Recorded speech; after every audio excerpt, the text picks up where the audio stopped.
홍상수는 독특하고 심오한 영화 스타일로 알려진 한국의 유명한 영화감독 중 한 명이다. 그러나 슬픈 시기에 그는 심각한 뇌졸중을 겪어야 했고, 이는 그의 삶과 경력을 완전히 바꿔놓았습니다. 대한민국 서울에서 태어나고 자란 홍상수는 경력의 첫 단계부터 뛰어난 영화 재능을 입증했습니다.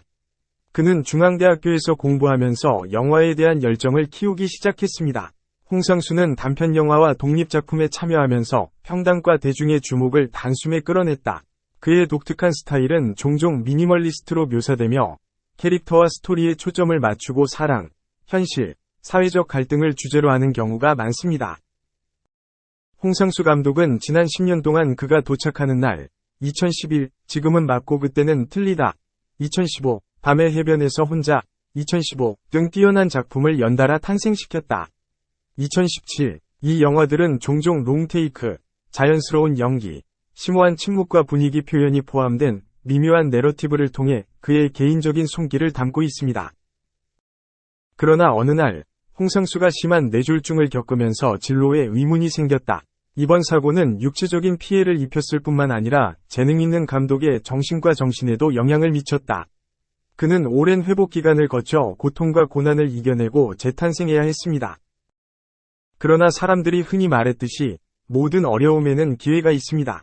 뇌졸중은 홍상수에게 큰 도전이기도 했지만 자신의 삶과 영화 인생에 대해 더 깊이 생각해 볼 수 있는 기회이기도 했다.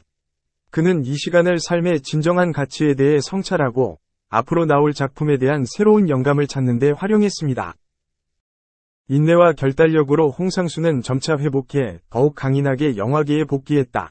그는 계속해서 인상적인 영화 작품을 만들어냈을 뿐만 아니라 어려움을 극복하고 자신을 재정의하는 상징이 되었습니다. 뇌졸중은 홍상수의 삶과 경력을 이전보다 더 풍요롭고 의미있고 깊게 만들었습니다. 중요한 것은 홍상수의 이야기가 어려움을 극복하는 의지와 결단력을 보여주는 증거라는 점이다. 그는 도전에 직면하고 이를 극복함으로써 건강을 회복했을 뿐만 아니라 영화 예술 분야에서 인내와 열정의 모범이 되었습니다. 이는 또한 인생에서 어떤 어려움에 직면하더라도 결코 포기하지 않으면 빛과 희망을 찾을 수 있다는 사실을 상기시켜 줍니다. 1996년은 돼지가 우물에 빠진 날이라는 인상적인 데뷔작으로 한국의 신예 감독 홍상수가 데뷔한 해이다. 구효서의 동명소설을 원작으로 한 이 영화는 홍상수 감독 인생의 중요한 전환점일 뿐만 아니라 한국 영화계의 한 획을 그은 작품이다. 돼지가 우물에 빠진 날은 개봉 당시 독특한 편집 기술과 스토리텔링으로 비평가 커뮤니티의 주목을 받았다. 홍상수 작가는 스토리 편집 방식에서 자신의 창의성과 개인화 능력을 발휘해 관객들에게 독특하고 새로운 경험을 선사했다. 관객과 평단의 열광적인 지지 덕분에 홍상수는 단숨에 감독으로 떠올랐다. 팬과 평단 사이에서 정성일은 이 작품의 가치를 가장 먼저 알아본 사람 중 한 명이다. 그는 특히 홍상수, 김기덕, 임술래가 둘 다 데뷔를 하던 1996년을 배경으로 돼지가 우물에 빠진 날 위 돌파구와 중요성을 축하하는 평론을 썼다. 데뷔작, 처음부터 상업적으로 성공하지는 못했지만 리뷰와 토론을 통해 영화의 예술적 가치와 역사적 중요성이 강조되고 존중되었습니다. 돼지가 우물에 빠진 날에 대한 긍정적인 감정은 영화 개봉 이후부터 존재했을 뿐만 아니라 수년이 지나도 지속됐다. 정성일은 20년이 지난 지금도 이 작품이 홍상수 최고의 작품 중 하나라고 단언한다. 정성일 씨와 같은 권위 있는 평론가의 인정과 명예는 대중과 한국 영화사에서 영화의 가치와 의상을 높이는 데 도움이 됩니다. 특히 돼지가 우물에 빠진 날은 한국 영화에서 많은 활약을 펼친 배우 송강호의 데뷔작이기도 하다.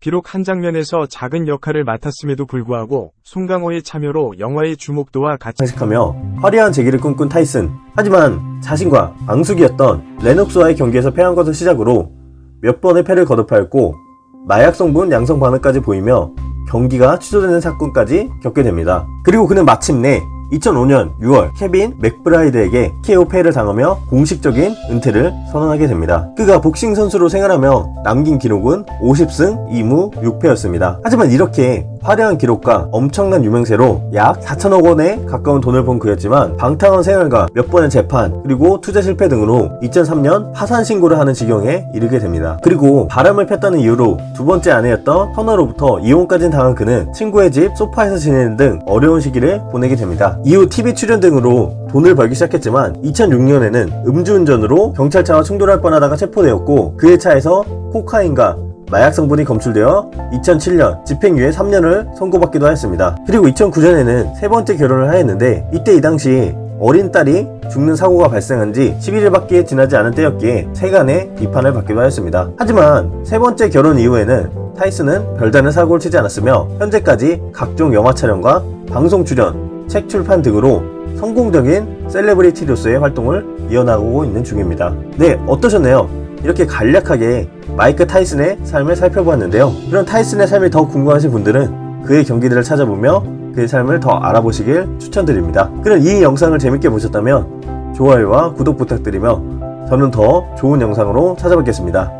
이상으로 인생 읽어주는 남자 정우였습니다. 감사합니다. 안녕하세요. 인생 읽어주는 남자 정우입니다. 오늘 알아볼 인물은 뚜렷한 이목구비와 탄탄한 연기력으로 할리우드의 톱스타로 거듭난 배우 앤 해서웨이입니다. 지금부터 제가 앤 해서웨이의 인생을 낱낱이 읽어드리겠습니다. 앤 해서웨이는 1982년 뉴욕 브루클린에서 변호사였던 아버지와 배우였던 어머니 사이에서 태어났습니다. 앤 해서웨이라는 이름은 셰익스피어의 아내의 이름에서 따온 것이었습니다. 이남 1녀 중 둘째였던 그녀는 어린 시절 어머니가 연극 레미제라블의 여주인공인 팡틴을 연기하는 것을 보며 연기자의 꿈을 키우게 되었습니다. 사실 로마 카톨릭교에서 자란 그녀는 어린 시절 잠시 수녀가 될 것을 꿈꾸기도 하였지만 15살이 될 무렵 그녀는 자신의 오빠 마이클이 게이라는 사실을 알게 되고 성소수자를 받아들이지 않았던 카톨릭교를 포기하게 됩니다. 이런 연유로 앤 해서웨이는 현재까지도 성소수자 단체인 LGBT를 후원하고 있으며 동성 결혼을 위한 단체에 후원을 하고 있습니다. 이후 해서웨이는 고등학교 시절 각종 공연에 참여하며 연기자의 길을 걷기 시작하는데 뉴저지를 대표하는 극단인 베로우 그룹 역사상 첫 10대 배우가 되며 연기력 또한 인정받게 됩니다. 그리고 그녀는 1999년 카네기홀에서 열린 지역의 각 학교의 우수한 합창단들이 모인 무대에 소프라노로 참여하게 되는데 공연 이후 폭스의 TV 드라마인 겟 리얼의 제시 아이젠버그의 사촌 역으로 캐스팅되어 데뷔하게 됩니다. 이후 그녀는 바사르 대학에 입학하여